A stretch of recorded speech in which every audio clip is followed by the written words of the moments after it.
You ready? I mean, we beat a good team. We beat a team that has played really well this year. And I told the guys in the locker room we played that game really for the last what seemed like 30 minutes of the game from behind. And to continue to pull and claw our way back to even or a bucket behind and have the wherewithal, the stick-to-itiveness to earn the victory at the end, I'm happy for our team. We only had 3 practices since Western Kentucky. There's 8 days where we didn't do anything, and you could probably look at some of the minutes and figure out who's been sick and who hasn't had the opportunity to have enough time to be who they've been. But I thought for us, it was a gut check win.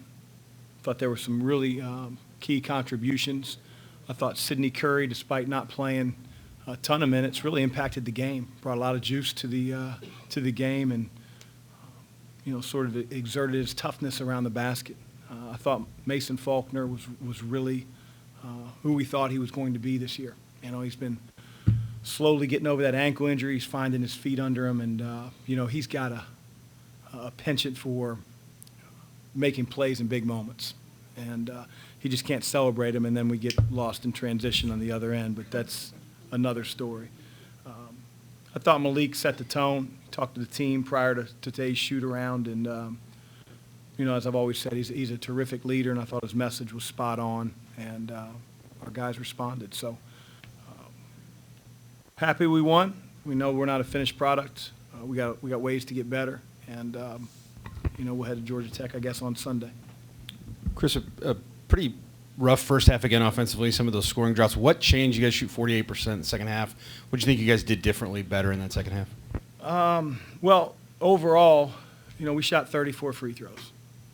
And, a few of them were at the end when they were fouling. But other than that, I thought we were in the bonus.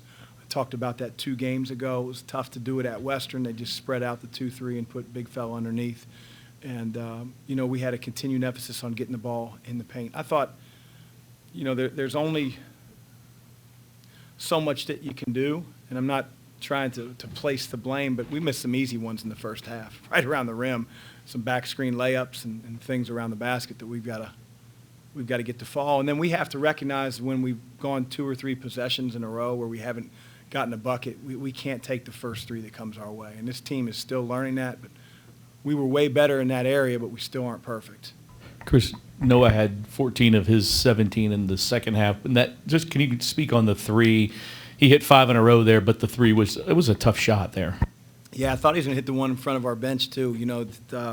I think would have put us up 5. But to have the stones to then come back when the play was basically for him, I think that was a shot that he hit during my suspension. I can't even remember the game, but same play. But we have a ton of confidence in Noah. Where he has to grow, and I'm going to continue to stay on him as his coach, is in other areas. I thought he came up with some loose balls in the second half that he didn't for the first 25, 30 minutes. His defense has improved a lot. But, yeah, he's a threat, and he's a magnet. 2 defenders. First basket of the game that Malik got was because their big was hedging out to cover such a terrific shooter. You mentioned Malik setting the tone. What was his message? I'm going to keep that in the oxygen of the Yum Center. Chris, I wonder if you could elaborate a little bit on Mason. He's played more minutes the last 2 games than any previous games this season. Is that a function of COVID, or has he stepped up? No, he stepped up. He's earned his minutes. He was a guy that only played in one of the 2 exhibition games, and the reason for that is he simply, wasn't really ready. And, we're a couple steps up from the exhibition season. We're playing ACC teams, a team that's 11-1 or whatever they were coming in. So we knew it was going to be a progression with him, but we also knew the type of player that we were getting once he was healthy. And I think that he's never been injured before. He's never had surgery before until that ankle surgery. So it takes time. The doctor can say, you're good, but it's between the ears and feeling confident. I think he's really gotten to that point now. There were times when he and Jared were both on the floor, and it looked like he was running the point, and Jared was maybe resting a little bit on offense. Is that deliberate, or is that just the way it Yeah, I mean, turned? they're interchangeable. You know, we can, depending on who's guarding them, we can put that defender if we don't think they're as good in a ball screen situation to get through. Jared expends a heck of a lot of energy on the defensive end. He guarded what I think is a first-team All-ACC player, Alondis Williams, for most of the night. And so, again, you add in the fact that I think Mason's big in big moments. The ball's going to be in his hands a little bit, and he did a great job with it. One other question about Mason. Chris, you were talking about the play where he celebrated, but the emotion that he does show, obviously you don't want him to do that, but the emotion he does show really kind of seemed like it lifted everybody else up a couple times. Yeah, I mean, we need that juice. You know, we need that juice from our bench, you know, from our staff. We need it from the Yum Center. I thought the crowd was awesome. The last 10 minutes of the game certainly was louder than it was all year last year. But, yeah, it's awesome. I think it can rattle opponents. But, yeah, he plays with a lot of energy. He plays with a lot of emotion. He's a tough kid. He cares about the game, and, you know, he's growing into being healthy and figuring it out.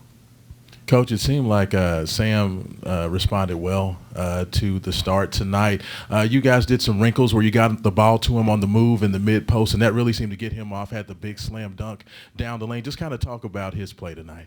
Yeah, I mean, I'm happy for Sam. I mean, it hasn't been an easy year for him. I think he gets, you know, often maligned, but he's never hung his head. He's never quit coming in with the right attitude. He deserved the opportunity that he got tonight. He's going to be a big part of our team moving forward, and he has to be consistent like a lot of our guys. But I thought tonight, you're right, man. He put some juice in the building. He ran through a couple passes when his man was bumping on a ball screen and caught him off guard, and he rebounded the ball. And so he's a junior. You know, he's got to be a grown-up for us out there that's consistent. He did that tonight, and I'm happy for him, and hopefully that continues. Coach, you mentioned just a lot about the energy that you talked about from these guys in that juice. Was this something that you addressed and, like, coached through the guys because you could see it quite a bit, or was it just kind of how the game was played out the way they did have that time? We've talked a lot about that. You know, we got some guys that really care about winning, care about one another. We're a new team, a collection of new guys, figuring out their roles. But, you know, got to play for one another, and we got to play harder, and we got to play tougher than we did against Western. We did that tonight. It doesn't give us any entitlement to doing it on Sunday. Chris, you mentioned after the Western game, you talked about kind of your big wings. Sam, pretty good tonight. How important is it that you get Sam and or Dre going? How important is it for you guys as a team that those two guys get going? Really important. Really important. You know, we're not going to be a team that's going to have Alondis Williams, a guy that scores 25 in a night. Maybe, but, like, not every single night. And so we can't have guys that end up with goose eggs at the end of the game. I can't look at, you know, the starting five and say, well, 3 guys scored and 2 didn't. Like, that's just I've never been around that. And so, but the only way that's going to happen is if we work together and quit taking the first shot that we find. And I think our team has been working on that awfully hard, and I thought it showed tonight. Coach, Jared does seem to be a little bit more selective with his shots early. He doesn't really look to attack to finish, but then he does show where he can get into the lane, finish, you know, get contact, finish the layups. Do you want to see him be more aggressive with his shot early just to make himself more of a threat? Nope. Jared's got to run our team. He's got to take what the defense gives him. He's in the ACC. If he goes in there wildly, he's going to get swallowed up, and he's going to get stuff thrown against the glass. So he has to run our team. He's got to play with juice on the defensive end. How he played tonight, I'll take that every night. I think you only shot about 35% inside the three-point line, but you picked up a lot of fouls in the process. Is that a trade-off you're willing to make? Yeah, we got to play confrontational. The game changes, right? The game changes when you look up there and there's 16 fouls for Wake and there's 10 minutes left in the half. You know, you can run plays where you reject a ball screen and get a hand check. You know, you can do things as a coach to, like, manufacture some fouls. And if guys play aggressive, we'll get there and those scoring droughts drop. But beginning of the year, we were shooting, you know, 35 threes and going to the free throw line twice. And we're not, Clay and Curry and those guys. Is that still a balancing act when you talk about you want to play fast, you want to play with pace and space, and so that sort of means play fast and shoot threes, right? Does it take time to just learn? That's what I think our team thought it meant, but we have to search for the best shot that we can get, not the first shot. And, there's certain guys on the team, if it's an advance in transition, I want Noah shooting that. I don't know if I want, 10 other guys on the roster shooting that. Not that I'm not confident in their abilities, but I think we can get that shot at any point in a 30-second shot clock. And so we're teaching and learning. Thanks.